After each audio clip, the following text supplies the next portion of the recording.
Go. Hello all and welcome to the first video from ThinkShala. If you're wondering what ThinkShala is, we are a small team of about 3 people. Um, let's say it's a passionate initiative actually. 2 years ago when Prashanth actually put us together and said, let's do something for the society, we were all in. So it's me, it's Prashanth, and it's Miss Smita, and we are all the people right here. We believe in empowering students individually to face the future. That's what ThinkShala is all about. Our programs are designed in a way to empower the students. The kind of programs we do is mostly related to communication skills, soft skills, leadership programs, motivational programs, career counseling, legal perspectives that the students must carry with them, digital initiatives, and plenty more. So I think in about 3 years, I can safely say that we have interacted with close to 3,000 students, Smita? On 3,000 Yes, students, yes, Madhivela. 3,000 plus students. That's nice. And this is all over Karnataka actually. Mostly Bangalore, Sutlu Mutlu, Sakashtu Madidevi, most of it. And we're proud to say that we have interacted with close to about 3,000 students.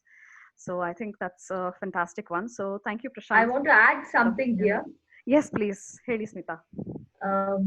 It is the students in turn have touched our lives, and we have seen some transformation, rather a transformation in our lives too, and our thinkings too. So it is a Very true. mutually beneficial interaction we have been having.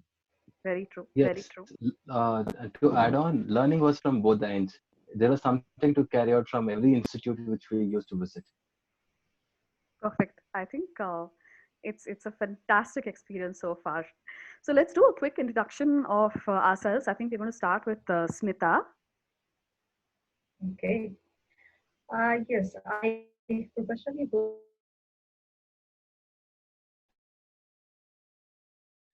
Oops. Oops. yes, of course. Learning is my passion. And for ThinkShala, it is the connecting between the institute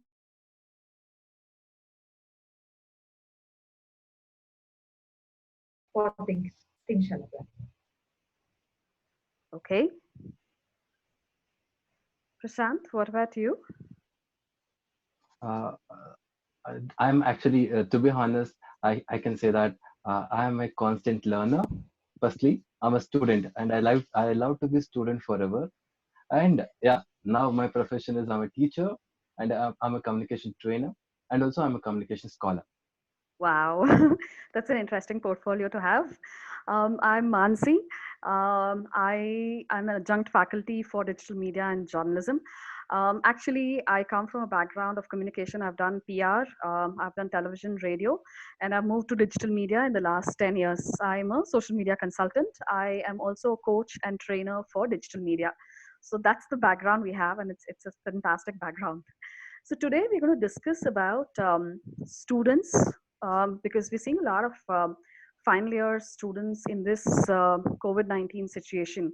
And there's some sort of frustration, there's some sort of dilemma. So today we thought we should do this video where we're going to talk about what's happening in the industry right now, and who better than Prashant to talk about it, because he's in touch with the students. He's looking at this day in and day out. I mean, every time I call him, he's like, ma'am, I'm in online classes, don't disturb. So, Prashant, what has been the scenario in the industry so far? Uh, Mansi, somewhere the coronavirus, pandemic that has swept the globe is perhaps going to be recorded in the history as the most impactful and consequential event of this century, because it has stretched the capacity of governance, public health infrastructure, and social administration of affected nations to their limits. At the same time, it has been, a very big threat somewhere, in terms of opportunities for students in the first phase.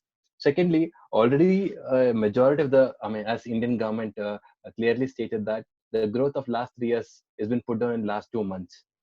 Okay, somewhere unemployment soaring during these tough times, and recently more graduates are eagerly waiting to fill their first job, but very unfortunate that no organizations there to open their doors right now.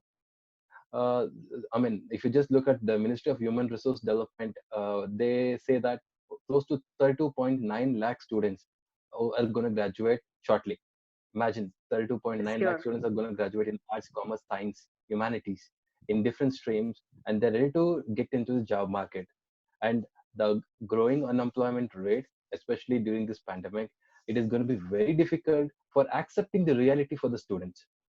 Okay, because to secure an employment, firstly, you're supposed to alter the way you think about an opportunity.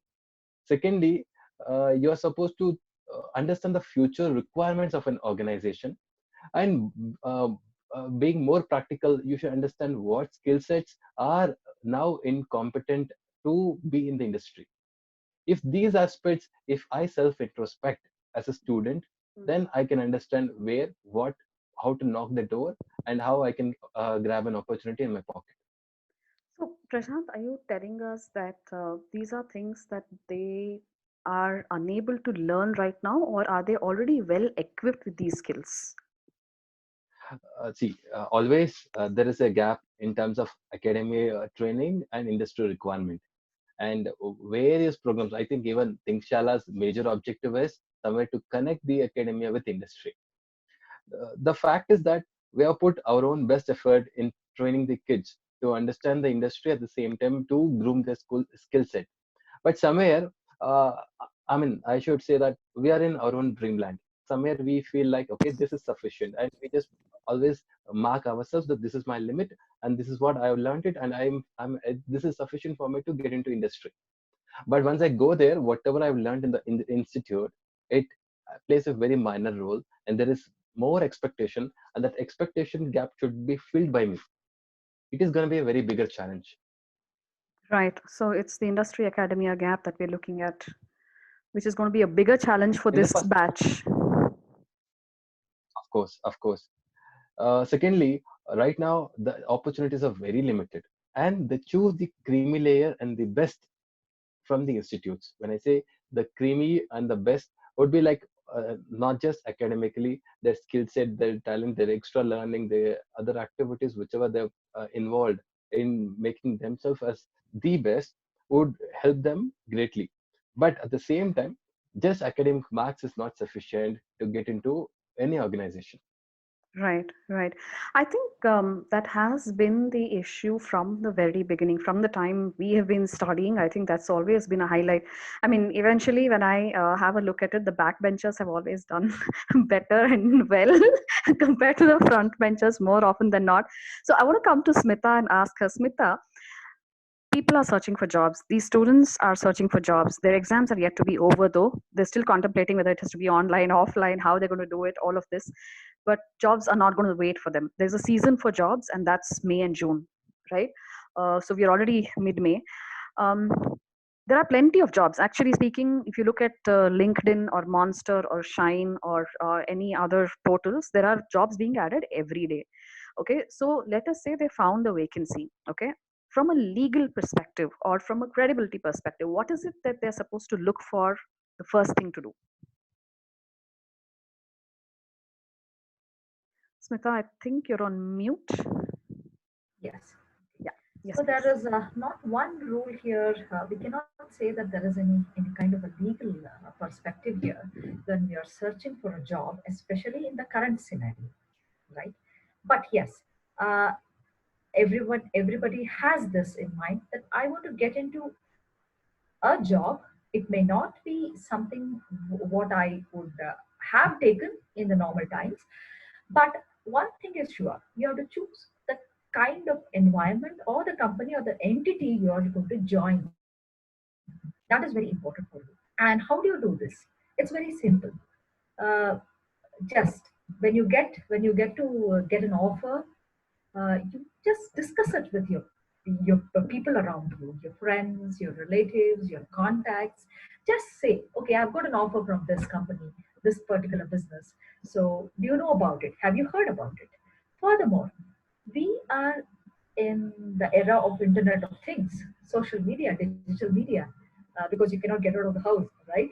Okay, so get onto the internet platform and check different platforms like India Mart, or it can be Suleka or Just Dial, any of these, where the industries or the businesses typically register themselves, right, as suppliers, as providers. So just go to these kinds of platforms and try to check. There you will find reviews also about the kind of business they would have been given, and the customer would have left his remark there, which gives you a fair idea about, is it, should I, or okay, can I take this chance? That kind of a thing.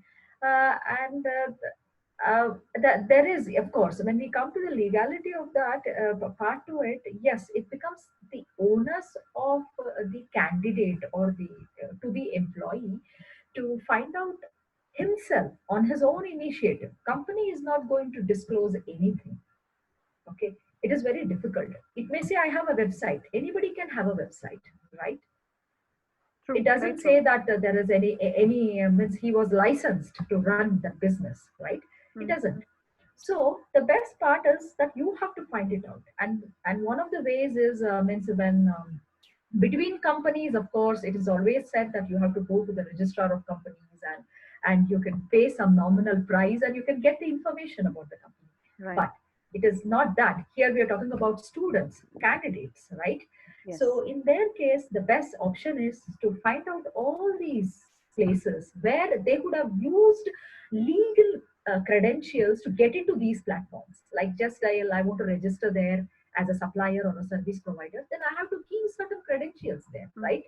So that Mm-hmm. itself is enough for you to find out how good or is it a good company. That I way. think that's fantastic. I think from the two conversations that we've had, I want to put out two things there. Students, when you get a job offer, don't be shy. Please discuss this with your friends. Have you heard about this company? And then discuss it with your family. Of course, we all believe as students that parents will not have a clue about what's happening.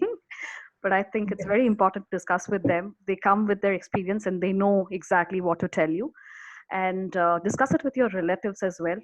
At least there must be somebody who has heard about this company somewhere, no? Or they know people who would have heard about this company. They'll find out from their contacts and things like that. So don't be shy and don't hide the fact that you've got an offer from a particular company. So that's the first thing. And second thing is very important thing. See, nowadays a lot of opportunities are there. Small companies that give you offers. Okay, so please ensure that you actually check for the credibility of the company. Plenty of companies, bootstrapped, startups, all kind of companies coming out and giving you the opportunities. So please be careful while picking it up. I think while discussing about why you need to be careful, I have another question for Smita. Smita, I think the campus interviews are over. Okay, this happened probably 3 months ago, 4 months ago. From December, people have been picking up candidates, and they all have their offer letters. Okay, so whether big or small, but they all have their offer letters, and I'm pretty sure the students are very excited. Okay, I don't know what is going to happen about those offer letters. Hopefully they will all get on board. Hopefully they all have a job. Hopefully they will all get what was promised. But my question to you is, after getting the offer letter, okay, what should they look forward to from the company? Okay, I'm sure there is a procedure to everything, right? Like in this process, once they get the offer letter, they have the offer letter on hand, they probably have the offer email on hand, there's an email that's been sent to them. Okay, what is the next thing they should look forward to from the company? Okay. First of all, offer letter is not binding on both the parties. Sorry, Yes, once again, just please come again on that. What do you mean it's not binding? Like people have yes. offer letters I and they think they have a job. Yeah, they pick a job, but both of them can, retract from it. That means the employer who has offered the job, yes, he can retract, and you cannot do anything about it. He will give his own reasons. Similarly, the candidate also, if he gets a better offer, it happens. It's an HR manager's, everyday dilemma, nightmare, I would say. Okay, they would have selected a candidate after spending so much of time, and the candidate would have also agreed and taken up the offer, accepted the offer, and when the day of joining comes, they would get an email telling that I am unable to join for personal reasons. You cannot do anything about it. So that is actually, you it means both of them are not binding. Means in the sense you it doesn't have any legal status to it. Yes, once you get that means the students who have got offer letters, please don't take it otherwise. There is hope you may get an appointment letter also. So this appointment letter is very important. Okay, when it comes to bigger So, companies and companies, just yeah, one moment, Smita. So the offer letter is different from the appointment letter, right? That's what we're trying to very much. establish here. Yes, Okay. yes, yes. Offer letter is a letter of intent which a company gives the candidate post the interview. If they are happy with the interview and the candidate, then they release an offer letter telling them about the date of joining, the job profile, and other company things, policies or rules it may have. Whereas appointment letter is the key document here. Mhm. If the company offers an appointment letter and you accept it, because appointment letter is something where you sign a copy and one copy is with you and one copy is with the employer. So it becomes a contract. So it is a legal document. That means you are agreeing to work for him. The moment you sign an appointment letter, there will be a set of rules and regulations of the companies. And it will also mention that the moment you have accepted, that is, this is appointment letter, signing the appointment letter is accepting the offer, Okay. right? Right. Right. Offer as such is nothing, but this appointment letter will have a lot of things. It will have the company rules, and you would have accepted the company rules, and then you will have an NDA, that is non disclosure agreement, that whatever information or knowledge or the expertise of the company, technology, whatever it is, you're not going to disclose it to anybody else, these kind of things. So the moment you sign this, it is your, that means it's binding on you, both the parties. Okay. Interesting. So uh, but what happens is this appointment letter sometimes is not given by certain companies, the smaller ones. The Should smaller they? ones don't give it. Yes, it So, becomes, see, remember this, uh, here everything lies on the candidate, that is the employee. Okay, let us say that for some you would have worked for a month or two with the company, and suddenly the company is sacking you, it is laying you off. So you think of going, somebody suggests that okay, you can take the legal course and you want to go to court, take the company to the court. So in that there, your appointment letter is the first document which comes into picture.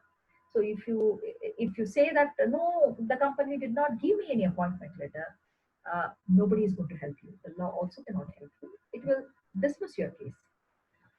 So that means to say that it is my responsibility as a candidate to ask for an appointment letter, right? interesting. It's a very interesting Yes. thing because I've seen a lot of people consider saying that, please consider this offer letter as the appointment letter. That's what they've always said. It's just an email, actually. It's just an email that goes out to the students saying that you've been on board.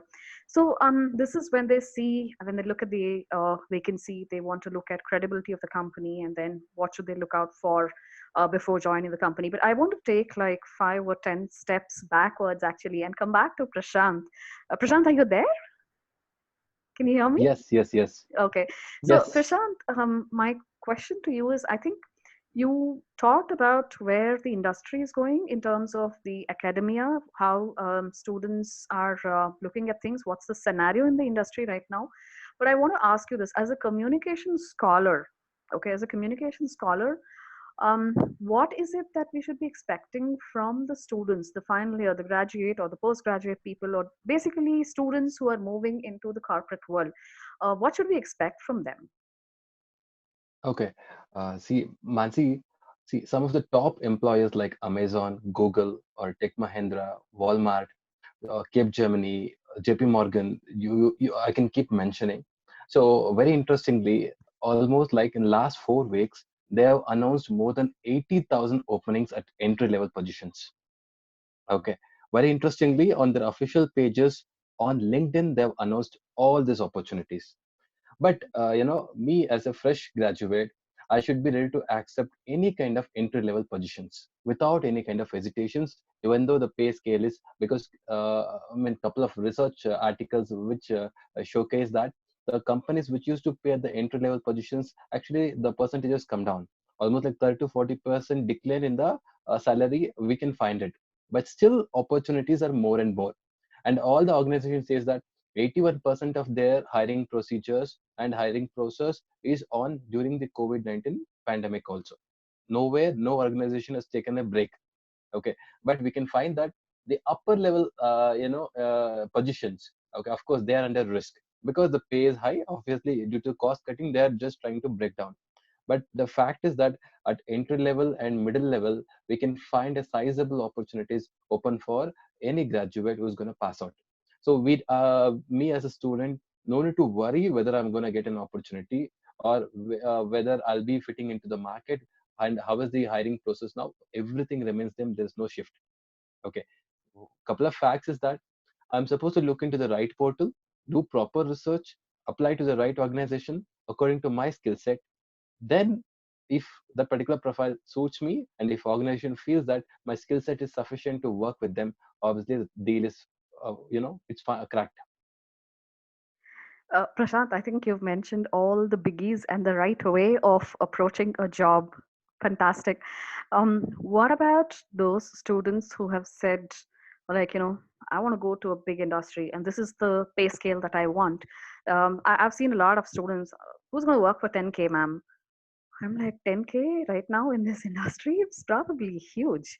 So, what do you have to say for students like these who are picky, who are choosy, that I want a company, I want an MNC, I want somebody who's got corporate, or I want an office which is probably in the center of the town? I've seen students who say, "We have to cross Silk Board, ma'am. Ma'am, have you seen Marthari traffic? Do you even know what it looks like?" So, what are you going to tell students like these? What is your opinion on this? Okay, the fact is that the day you decide to do, okay, then you're gonna be very successful, no doubt at all. Okay, because for your aim, the sky is the limit. Once you start understanding the reality, obviously any opportunity you will never ignore at the first level. I should accept the reality that this is what the industry is looking right now and this is what the opportunity I'm getting. Let me go crack it, deal it, and let me take an experience. Later on, let me look for the opportunity which is on the box, because I don't know what is beyond this particular organization. Because this particular organization where I'm going to have an entry level appointment, that is not the end destination. I should understand the reality. It is just an opportunity for me to understand the industry and get into industry, and there I can develop my contacts and keep moving further.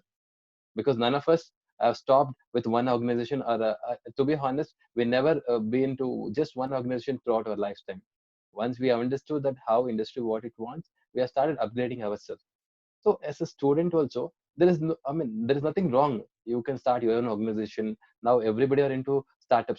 Yeah, amazing. So if you just look at the success rate of any kind of startup, out of 10, 9 organizations, they don't fall less than 3 years. It is like a bubble. Okay, they just disappear, and none of us can actually look back where they went, what they're doing right now. So out of 10, one is very successful. Now, what is his success mantra? He has understood the reality. He coped upon the technology. He took technology much more seriously. And what is his strength and weakness? He introspected, and he started strengthening more and more on his weakness so that he can beat it and he can be successful. So if you say 5K, 10K, yeah, the figure doesn't matter. You're getting an opportunity, just go, kick off, take it away, and be secure. Then you can start growing and things will fall in your plate slowly. I think that's a fantastic approach. That's what I keep telling my students, and when I talk to the students, they're like, "Ma'am, we played nicely, thinking that we'll do very well in the final exam. Now the final exam is going like this." In fact, internal assessments would probably be, very differently done online. So there are so many things to consider. And when they start, then this is the time when they start comparing themselves. Ma'am, they're all first rank people, ma'am. They're front benchers. They will get a job anyway.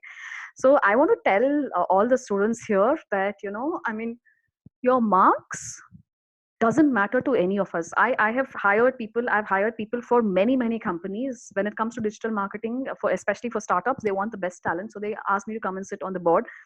And when we hire, we don't ask, okay, how much is your marks? Which semester did you do this? In this paper, did you answer this? No, no, no, I'm so sorry. We don't even ask, how much marks probably. What we ask you is, we want to find out what kind of a person are you. We want to find out if you're going to stick to our organization for a very long time. And definitely we want to find out, do you have the skills? And if not, there's training that's been given. First 2 3 months, we understand that it's going to take time for you to deliver. So we know that.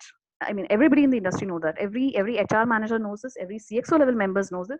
We all know that you're not going to deliver for the first 1 month, because there's a learning curve and you have to learn the technicalities. You have to learn the skills. So we all know that. But what kind of a person are you is more important than your marks. Now, thinking so much about your marks and marks card, which This do is, not have a I want to place. add here, Yes, please. I want to add a small point here. It's very simple. The companies look for a candidate who has skill and will. That is, he has a minimum skill and will to learn more. I think that's it. Yes, that sums up. That sums up everything. So, talking about marks and marks cards, I see. I think a couple of big companies have said you don't even have to be a graduate to apply. We don't need people who are educated. And see, there's been a paradigm shift after the internet has come in. Information is available to all. So, education is not about being well informed or being well aware. And especially in the COVID-19 situation, we are seeing how many people are aware, how many people are not, how many are educated, and how many are not. Okay, but coming to this question, Smita, I have a question for you. Um, on the day of joining, I have seen that a lot of organizations ask for marks cards. Okay, marks cards wouldn't have come from the university yet because these are final year students, and some people have their marks cards. But my question is, should they give their marks cards? Should they give their ID proofs, all of that to the company? Because these are the documents that they ask, right? I mean, you've told us about finding the credibility of the company, and you've told us about how to get your offer letter and what should you look for in the appointment letter and knowing about the company. But what happens on the day of joining? Because this is the process that I look at. So can you throw some light on this, please? Yes, on the day of joining, you're supposed to show all your originals. It's very important because the company wants to know that whatever you are, you also are a credible person, right? You went around and tried to find how credible the company was. Now it's the company's, so that is how they try to check for your references. They call your references, whom as you would have mentioned in your profile, and also your academics or whatever skills you would have mentioned. They would like to see the originals. So most of the companies want to verify it. So it is very simple. On the same day, they return it. They take it. You join, and by the end of the evening, before you're leaving, they just hand it back to you. That is a verification what happens, and some companies may retain it for a few days. Yes, of course, they give you a commitment that they are doing this to verify, and they give it back to you. But yes, we have seen organizations where they take the originals and they tell them that we will give it to you when you are leaving the company. But that is not it is not legal. uh, Nowhere it is mandatorily mentioned that you One have to moment, give Smita. the originals. Are you telling me that if I give the marks cards to the company and they demand that we get the marks cards, they get the marks cards from us, it is illegal? No, I would means it is nowhere. It is mentioned in the legal paradigm that this is you're allowed to do it. So no, no, you don't give your passport to everybody. This is your degree certificate. It's very much yours, right? I don't give my Aadhaar to anybody. I show it, but I don't give it to anybody, right? Similarly, because once you lose your original certificate, we all know the pain we have to undergo to get the duplicate, right? So That's not even an no, it option. is That is yours. not even an You would option. have put in a lot of efforts to get that degree, so it is yours. So nobody is asking you to give your originals, and you should not, I would say. Wow. Um, this Yes, is a you give valuable it thing. for them to verify. to Right. let them satisfy that you have all the credentials, you are the right person, and You are a graduate. exactly, you're a graduate. Truthfully, you're you're a graduate. That's all. So That's all it matters. basically they want to see that, whatever you've mentioned in your CV is truthful about you. That's all. It's just a cross verification of this is Exactly. the proof to what Yes. you've, claimed in your CV. That's about Yes. it. Wow, that's quite a bit of discussion that's happened today in the webinar. And I think it's, Mansi, yes, uh, please. yeah, see, the fact is that the only place where success comes before work is in only dictionary. Yes, yes, yes. I agree. Okay, Agree. Yes. very simple aspect I'm supposed to do is that sweat, smile, and repeat, so that success falls in your plate without anybody questioning. Fantastic. Absolutely. Fantastic. I think that's the way to go. I've seen a lot of questions that come to me saying that they would have been in the company only for 3 months. Okay. And then they're like, I'm not recognized. I'm like, how will anybody recognize you in 90 days? I mean, have you recognized your parents? Have you recognized your teachers? You've been with them for like three years, 10 years, and 30 years, 20 years of your I life. think here I will. I want to add a small point here. Yes, most of the students, means the new freshers, when they get into the job, they have this that whatever I do is not being recognized, or I've been sidelined, and things like that. And many of the times there will be some blame game too, in the team. So to get rid of all this, it's very, very essential to develop a small life skill, maintain a journal. That is, end of the day, just list of the tasks you did for the project of whatever was given, and share this with your supervisor or your lead or your manager. And it is very important. That means you're making sure that your work, whatever you've slogged for or you've spent valuable time and effort, doesn't go wasted. If if this skill, everybody, every newcomer, it's for everybody. But once you get it into a newcomer, then it becomes a habit for him through his life. Of course. So I think that was a fantastic discussion. I loved it. Personally, I totally loved it. Thank you for making time, Smita, Prashant. This was really good. I know Prashant was held up in a lot of other things, and then he finally made it. And thanks, Smita. It's quite late, and you're able to still join. I think this was good. So, what is your one last thing for your students, for the students in final years right now who are going to look for jobs? What's that one last thing we want to talk from ThinkShala to them? I think I'll start with Prashant this time. Prashant, what's that one thing that you would like to tell the students from ThinkShala?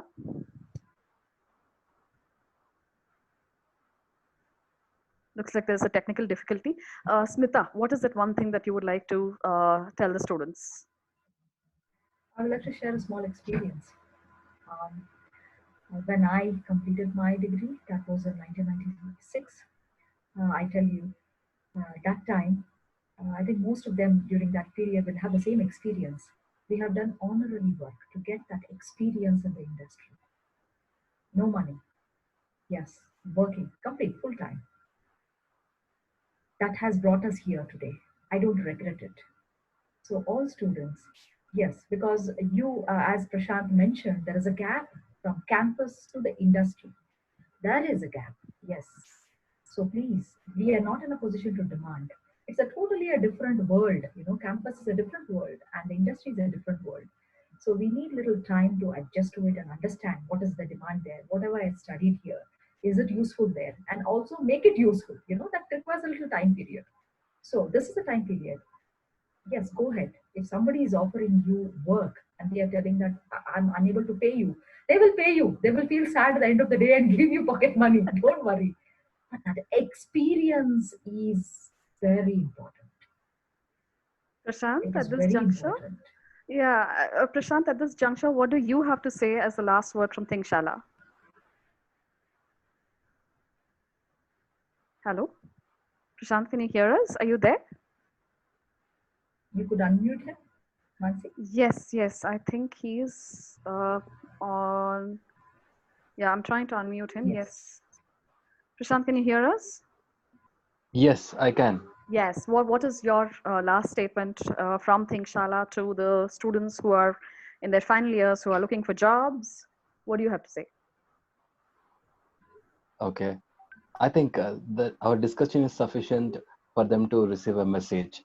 I just want to say that every day may not be good, but there is something good in every day. And your perspective decides what to be chosen. Fantastic. That's fantastic. So those were the experts speaking to all of you.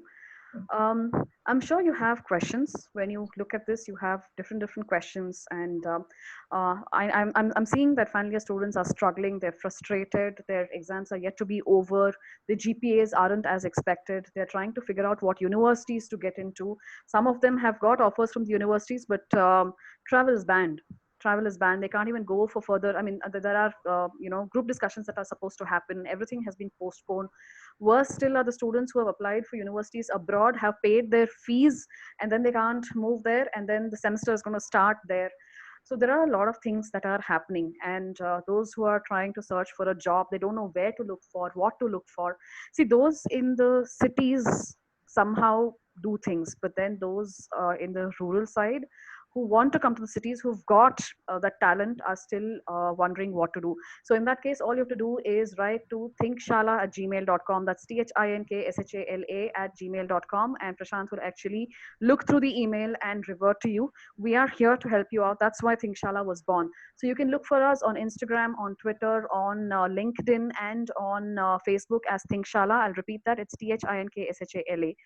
Okay, so please do get in touch with us. We have answers, or we'll put you across to people who've got answers for all your questions. Do not worry. It's a time when it's not your weakness. Okay, this is an opportunity. This is an opportunity to bring out the real passion. And if you're the best, which you are, everybody has something that they're the best in, right?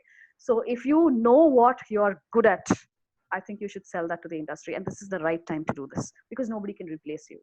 Okay, so do write to us, follow us on all channels of social media, and keep in touch. We are happy to be with you. With that, this is Smita, this is Prashant, and this is Mansi signing off for today. Thank you so much for watching. Thank you. Thank you, Mansi. Thank Thank you. you, Mansi. Thank you.